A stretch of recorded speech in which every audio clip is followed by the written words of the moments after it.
Hello, everyone. Hello, everyone, and welcome to the Ignorant Intellectual on Media. Today, I thought we'd do the next letter in my film library. I think we did, what do we do? I's and J's last time. So now we'll do the K's. And if there's not a lot of K's, we'll do the L's.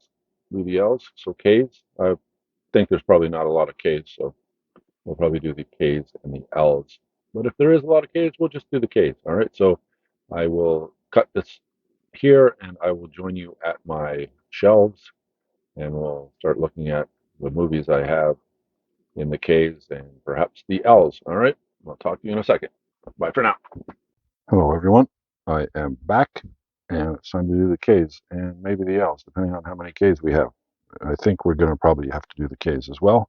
Oh, sorry, the L's as well, because K's probably aren't very big. All right, so let's start. All right, so next up is Musha, Kagemusha, the Shadow Warrior.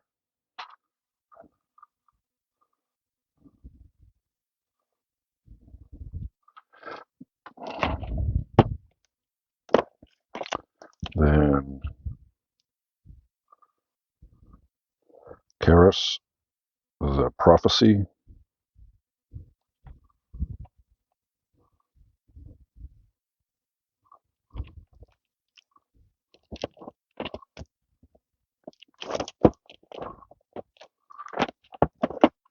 After that is the Karate Kid 1, 2, and 3.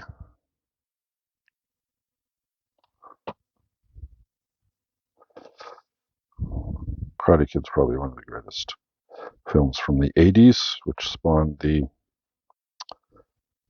TV show that's out on Netflix the last few years. After that is Buster Keaton Collection, 11 hours, 15 shorts, and 5 movies on 3 DVDs. They are The Paleface, Daydreams, and Love Nest, Lil Abner, Parlor, Bedroom, and Bath, Steamboat Bill Jr., The General, The Villain Still Pursues Her.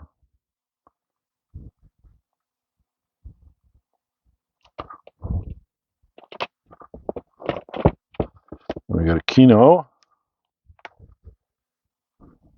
Classic, Buster Keaton's Our Hospitality on Blu-ray.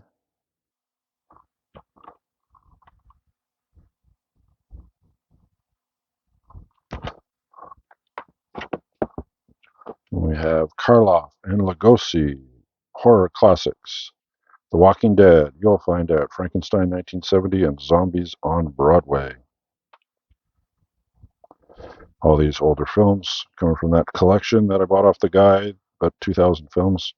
Well, doubled my library, a lot of 20s, 30s, 40s, 50s stuff.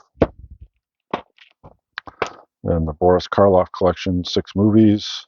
The Black Room, The Man Who Could Not Hang, Man with 9 Lives, Before I Hang, The Devil's Commands, and The Boogeyman Will Get You.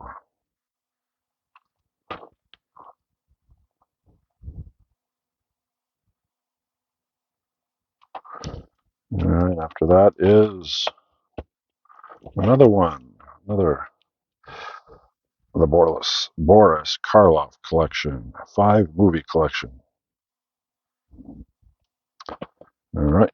Oh, drop the damn thing. There we go. We have Night Key, Tower of London, The Climax, The Strange Door, and The Black Castle.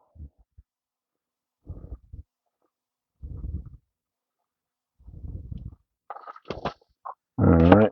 Next up is a British Film Institute film, La Kermesse Heroique.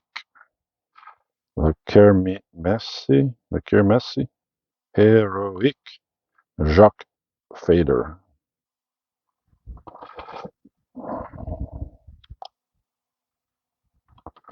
All right. After that is Kick-Ass. I enjoy that film. In fact, I enjoy both of the films. So that's why I have this one in my collection. And Cast 2.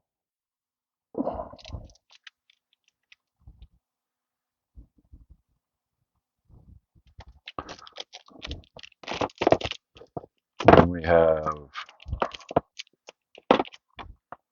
Jackie Chan in the Killer Meteors, one of his older films when he was a very young man. All right. Then we have a great 80s film, The Killing Fields. It's a pretty depressing film. And then we have The Killing of a Sacred Deer.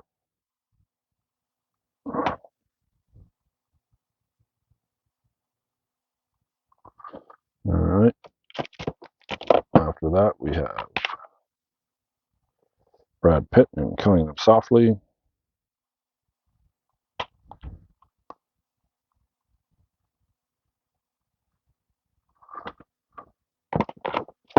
And we have a 2-disc special edition of the original King Kong on DVD.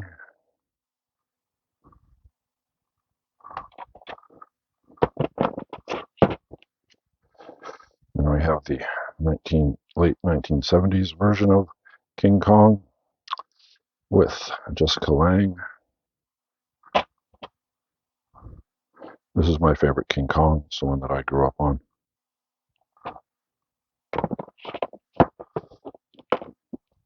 Then we have King Kong, Kong Skull Island.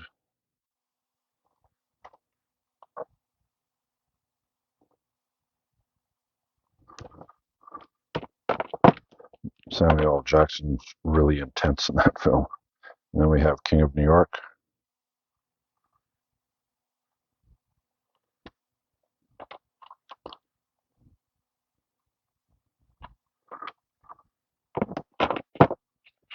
And we have King of the Ants.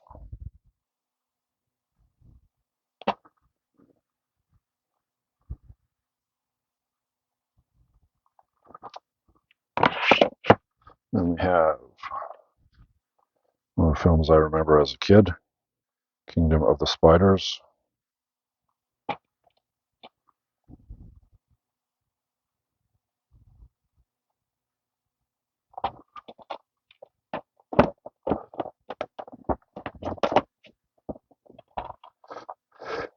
Frank Sinatra in Kings Go Forth.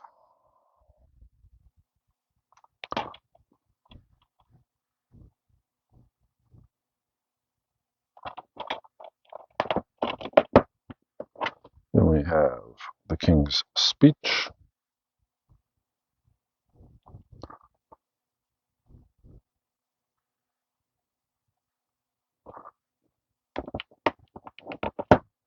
Then we have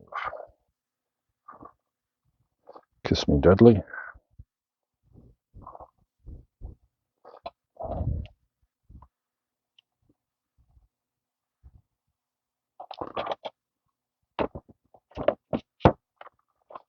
Then we have Kiss of the Spider Woman. This is an extremely eye-opening film.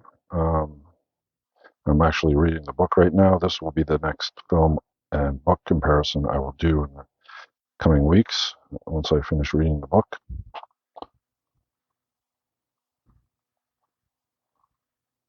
This is quite an intense film, basically about a gay man and a revolutionary in prison in Argentina and the relationship that they develop while being in that prison. And then this is one of my favorite neo-noirs, Kiss Kiss Bang Bang by Robert Downey Jr. before he became Iron Man. It's an extremely good film. Then we have a Kino Lorber Studio Classics, Kiss the Blood Off My Hands.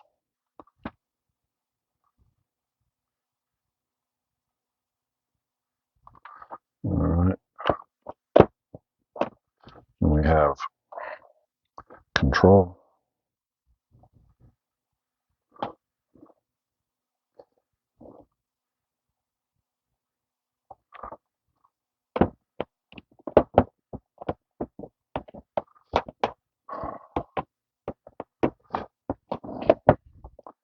Then we have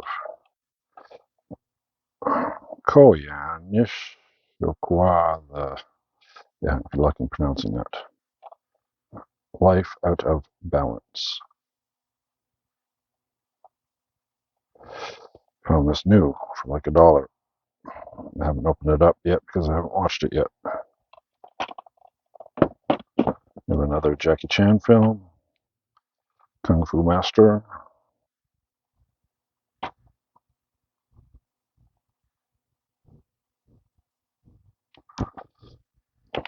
And then another one, Kung Fu Yoga.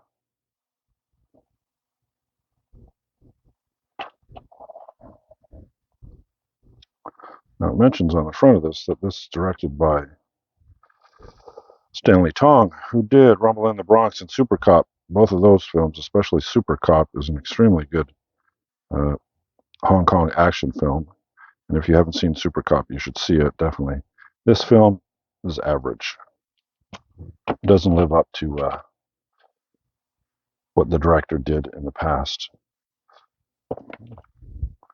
Next up is The Lady Gambles,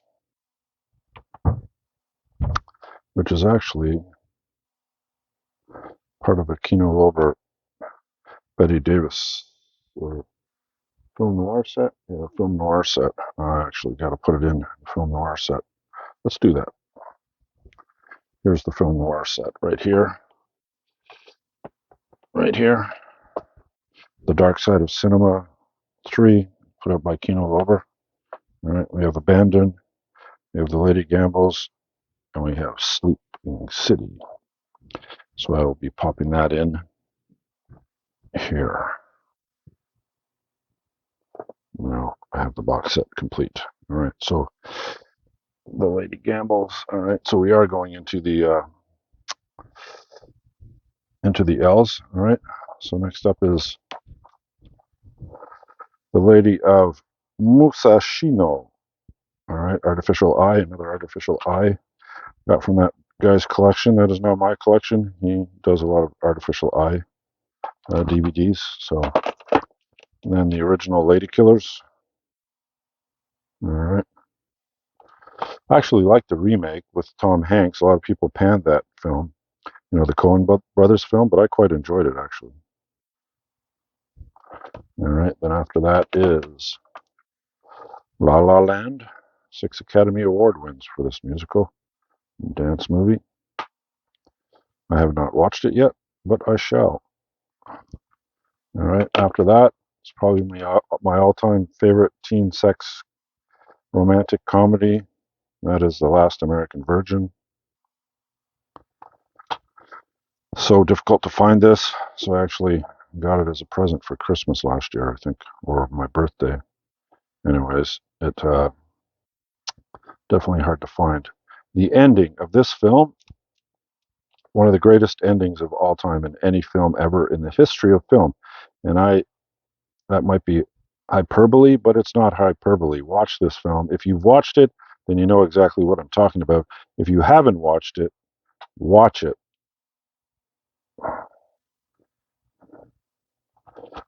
The rest of what makes that a great film is the ending. Because of the way of the ending, makes it a great film. If it didn't have that ending, it would be an average film at best. But because of that ending, great film. It surpasses Fast Times at Ridgemont High because of that ending.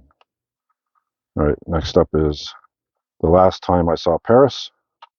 Got this obviously for, if you know me, Elizabeth Taylor. All right. She's a great actress, and she's got that screen magnetism that Marilyn Monroe had before her. Um, just, I don't know, it's just something about her on screen, right? So, all right, so The Last Picture Show, this is one of my all-time favorite films. Why is this here? Who directed this? Yeah, Peter Bogdanovich. So Peter Bogdanovich, I collect all of his films, but I have not put him in the director area. I'm actually expanding my director, so I'll probably pull all the Bogdanovich films that I have and put them in, the B section of my director's part of my collection, right? But this film, if you haven't seen it, is extremely good as well. Um, it was in black and white when it didn't have to be in black and white, and the it takes place in the Depression era, and so it's funny how um, when you make a film, let's say you make a film about let's say the 1920s or whatever, 1930s, all right, um, and you put it in color, um, it doesn't feel as believable as if you made it in black and white. And it's weird because the reason why it is because everybody who was born in the 1920s, 1930s, they're all mostly dead, right? So nobody really lived at that time anymore. So how do they, get an impression of that time? Is usually through reading books or whatever, but they're not actually living at that time. So when they do see a film that's based on that time or a film that was made at that time, it's always in black and white, a film that's made that way. So actually when you ask somebody, what do you think of the 1930s? And when they start picturing images in their head of how it was like to live in the 1930s, their pictures are always in black and white because of the films that they watched because they weren't living at that time. I mean, if you ask somebody in, let's say, the 1960s what the 1930s were like, he would be picturing his childhood or his young adulthood, and it would all be in color, right? But because almost everybody is dead from that time, and now when they picture the 1930s, which is before they were born, they always picture it from movies, and it's always in black and white. So when a person makes a modern film about that era and they make it in color, it seems incongruent, and you want to see it in black and white. Anyways, Bogdanovich, I guess, picked up on that because he made this film, which is from what, the late 70s, I think it was, early 70s, 1971. Um, he made it in black and white because it was taking place in an era where everybody, when they use their brains or whatever, thinks is in black and white. Maybe I'm projecting something because it was in 71, so a lot of people who lived through the 1930s and the Depression were still alive in the 70s, but that was 50 years ago, right? So none of them are alive now. So maybe I'm, projecting. But anyways, that's whenever I think of the 1920s and the 1930s, I think of like the Little Rascals, these things that I watched on TV when I was a kid, and they were always in black and white. And so when I think of reality back in that time, I think in black and white, right? So, anyways, it's interesting. That popped into my head a while ago. I'm going, that's kind of interesting. Okay, so next up is another 80s film that I really enjoyed, The Last Starfighter. It's interesting because it had computer generated imaging, and you could tell it was fake even back then. But because you never saw anything before with CGI, um, it looked pretty cool, especially that part where the ship stops and then just rotates all over the place, shooting while it's rotating to kill a whole bunch of other spaceship. It just kind of stops, and then I don't know. That scene really blew me away when I watched it when I was young, right? So that's The Last Starfighter. Next up is the Last Year in Marienbad, an Alan Resnick film. This is another guy that I should be making a section for him, right? Because I do have a bunch of his films. Um, then Last Year in Marienbad on Blu-ray rather than DVD. Should combine these two. All right, because I do have other films by him, so I will probably add him to that collection later. All right, then there's a Flicker Alley collection, a film by Marcel Libier, the late Matthias Pascal. Sorry for the light that reflects on it. Try to stop from that, but the lights that I'm using are on the ceiling, and there's they're those halogen lights, right? So all right, after that is The Law. Jules Dassin is another guy I should create a section for in the directors section because he's a great director. But like I said, I ran out of space in that area, and so all the other directors that I may collect are in this area by title. All right, so after that is The League of Gentlemen.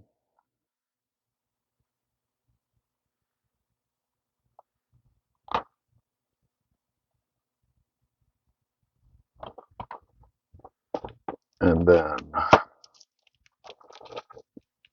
Leave Her to Heaven.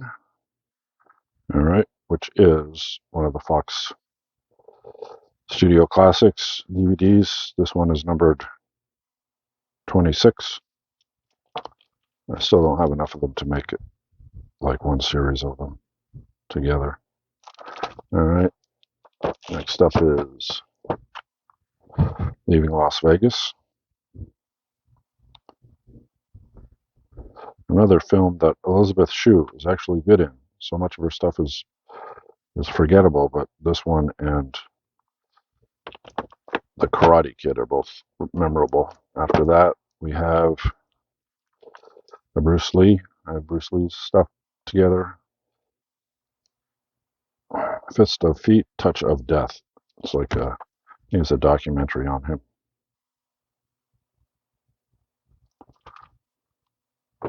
Then we have his probably greatest film, which is Enter the Dragon on Blu-ray. It's got to be his best film. And then I have the box set that probably everybody had at one time if they were a fan of Bruce Lee. Has Fists of Fury, The Chinese Connection, Return of the Dragon, Game of Death, and Bruce Lee, The Legend, the documentary, right? So,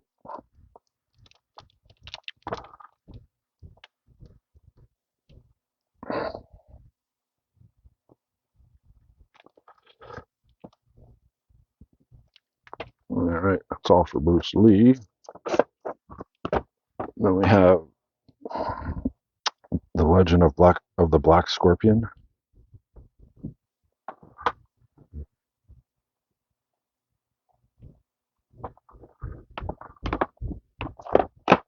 We have Dustin Hoffman as Lenny. It's like a biography of Lenny Bruce, the comedian. I've watched some of his stuff, and he was like so well respected, but I guess maybe he's a comedian of the times because his stuff doesn't translate all that great, at least in my opinion, to now or when I was watching it, because I was bored shitless watching his stand-up stuff. It's more political, less comedic, right? So didn't say what this one is. Léon Marin, Prêtre. Then we have the fun film Lesbian Vampire Killers. I love these B films. Especially, I really like these type of films, but the Japanese ones. The Japanese ones are really fun. Japanese have an interesting sense of humor. All right, let's let sleeping corpses lie.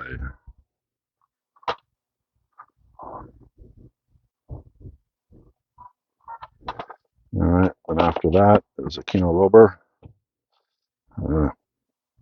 Kino Lorber studio classic. Let's Kill Uncle.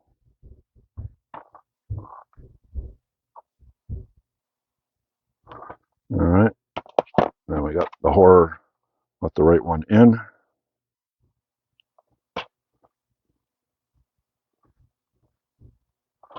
All right, then we have another Alan Resnick film, Life is a Bed of Roses. So I really need to get him in my director's section of my collection, right? So then we have one of the saddest films I've ever seen in my life. I actually bawled out bawling when I saw this film, Life is Beautiful. And it's all subtitled as well.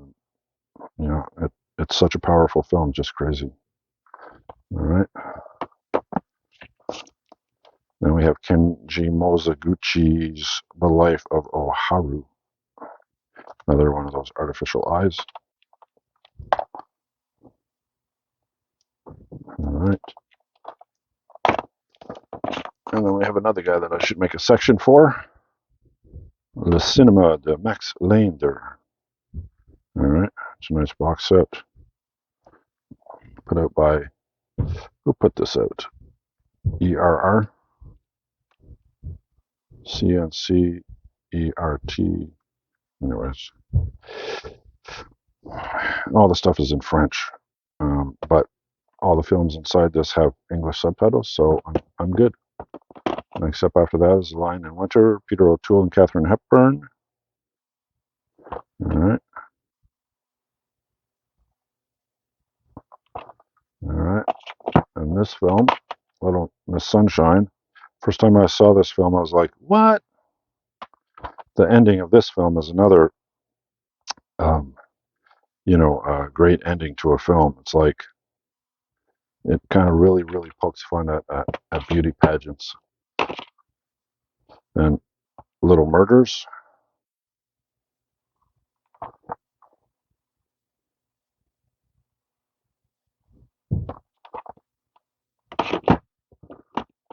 And then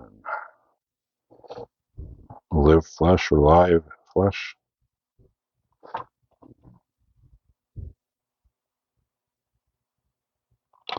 All right.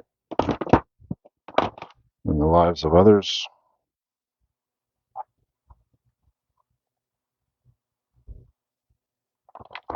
All right. And The Living Coffin.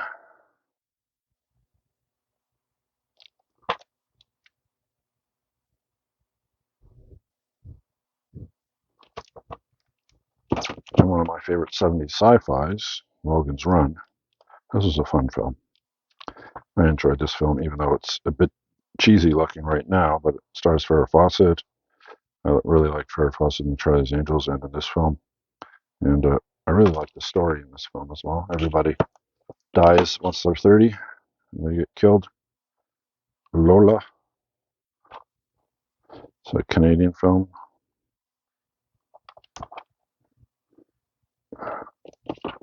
And Lonely Are the Brave.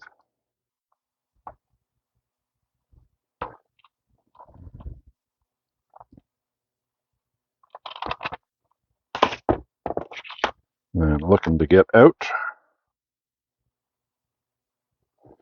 A Burt Young film. You get to see Burt Young, not in a Rocky film, which is cool. All right. Then we have the original Lord of the Rings cartoon version of the Tolkien trilogy. This is a bit dry. It's difficult to follow with that film, but and then we have documentary Lords of Dogtown about the skateboarders. Eureka put this out. It's not one of their masters of cinema, but I saw this in the theater actually. I worked on with a website um, for the entertainment. Me and my partner started a website that did all the entertainment of the city that I live in, and it was like an online magazine which had all the concert dates and everything else for what was going on in the city. And I would also be like the roving reporter for the thing, and I'd just go see movies. They would send me like free movie passes, concert tickets, and all that. So this one looks like the gentleman I got off Lost and Delirious. Looks like you paid $2.99 for this one. All right. And then one of my all-time favorite romantic comedies, Love Actually. I don't think I've ever met anybody who's ever seen this film. Didn't like it. It's just such a great film. It's the special one, the promotion one. They have a heart in it. 10th anniversary version of it. I'd like to find it on Blu-ray. Then Love and Mercy, John Cusack.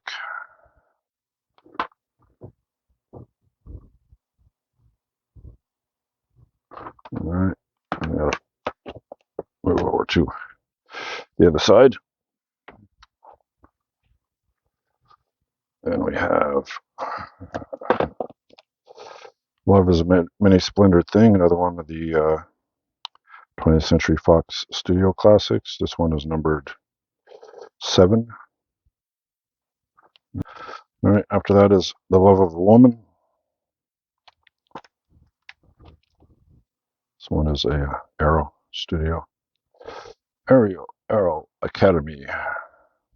Arrow Academy. Then we have Kino Classic, The Love of Jean Ney.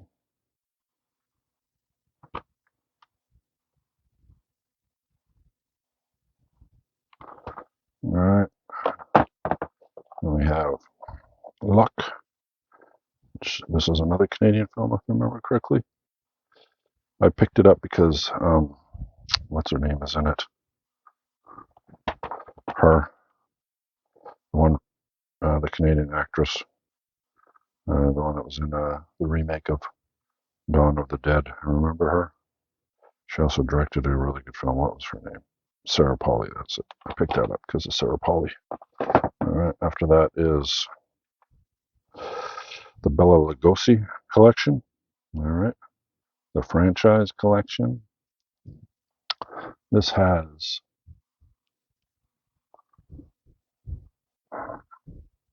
Murder in the Rue Morgue. It's hard to read. The Black Cat, Black Friday, and some others. It's hard to read because I have a piece of tape over it. All right. And that's it. Next up is the M's, which we'll start with Mad Max. All right. So that's the K's and the L's. I hope you enjoyed this video. If you did, leave a thumbs up. Think about subscribing. I'd appreciate it if you did. And leave a comment on some of the films. Have you seen some of these films? Because I haven't seen all of them, especially the ones that I got off that gentleman from the 30s, 40s, and 50s. Those films I have not. I'm slowly starting to watch. I'm starting at the numbers and the A's, going through all my collection to watch it all. So, but it takes time. I may watch maybe 3 or 4 films in a given week, right? So it takes a lot of time to watch all the films that I haven't seen. When you buy, bam, 2,000 films all at one time, and you add them to your collection, well, you're going to have a hell of a lot of films that you haven't seen, right? So anyway, so that is the K's and the L's, and we'll do M's the next time. And you have a great day, and think about subscribing, all right? And I will talk to you in the next video, all right? Bye for now.